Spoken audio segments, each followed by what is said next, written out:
जी, इस दफ़ा दोबारा फिर मास्क पहने जाएंगे और सैनिटाइज़र से हाथों को सैनिटाइज़ किया जाएगा और स्क्रीनिंग की जाएगी।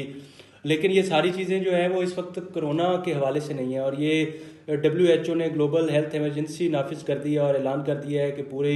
ग्लोब के अंदर एक हेल्थ इमरजेंसी की सूरत हाल है। और उसकी इस वजह जो वजह बनी है वो है मॉन्की पॉक्स, जिनको हम एम पॉक्स का नाम भी दे रहे हैं। तो मॉन्की पॉक्स का जो इस वक्त वेरिएंट मुख्त पूरी दुनिया में हमें देखने को नज़र आ रहा है वो क्लेड 1 और क्लेड 2 का है।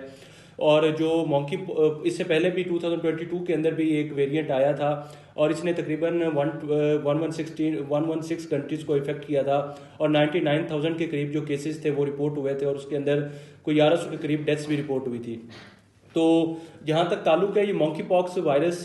का जो स्टार्ट वो 1958 में जो सबसे पहले तो मॉन्की से हुआ, और उसके बाद इसका पहला केस जो 1970 के अंदर आया वो कॉन्गो के अंदर रिपोर्ट हुआ। और इसमें जो मॉन्की पॉक्स के अंदर जो जब ये वायरस आपके बॉडी के अंदर जाता है तो सबसे पहले जो आपके जिस्म के ऊपर एक तो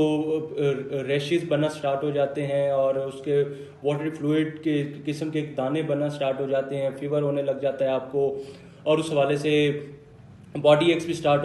हो जाती हैं, हेडेक भी स्टार्ट हो जाती है आपको, और ये इस मॉन्की पॉक्स के सिम्टम्स हैं। तो ये स्टार्ट तो बेसिकली कॉन्गो से हुआ था, और ईस्ट और जो सेंट्रल अफ्रीकन कंट्रीज हैं वो इससे बुरी तरह मुतासिर हुई थी। और अब ये देखने में आ रहा है कि ये मुख्तलिफ African countries, Rwanda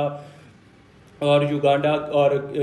Zimbabwe, Kenya वगैरह के अंदर भी ये अब इसके केसेस इस वक्त नज़र आ रहे हैं जी। और इसका पहला केस अभी जो पाकिस्तान के लिए अभी चीज़ें थोड़ी सी अलार्मिंग हो रही हैं वो KPK के अंदर इसका पहला केस रिपोर्ट हुआ है, और उसके बाद अब डिफरेंट KPK के अंदर मुख्तलिफ जगहों पे सेंटर्स बनाए जा रहे हैं जहाँ पे के केसेस में अगर कोई और जगह से रिपोर्ट होता है तो उसे क्वारंटाइन भी किया जाएगा और रहता रखा जाएगा। और ये किस वक्त अब नया ये एक एंडेमिक से पेंडेमिक की सूरत हाल इख्तियार करता हुआ नज़र आ रहा है, और ये किस हद तक ये अलार्मिंग सिचुएशन और क्रिएट करेगा, और पाकिस्तान को इस हवाले से बहुत ज़्यादा वॉर फुटिंग स्टेप्स लेने की ज़रूरत है इस वक्त जी।